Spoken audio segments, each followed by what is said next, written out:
باعث افتخار و فرهمندی است که محض با پیشنهاد پرزیدنت فدراسیون فوتبال تاجیکستان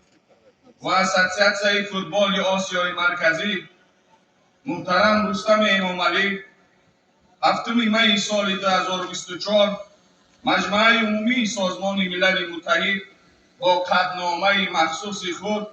25 می را همچون روز جهانی فوتبال اعلام کرد.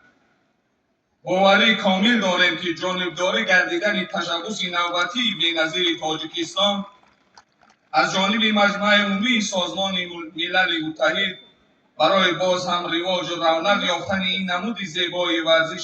ورزش در کشور و طور شایسته معرفی نمودن تاجیکستان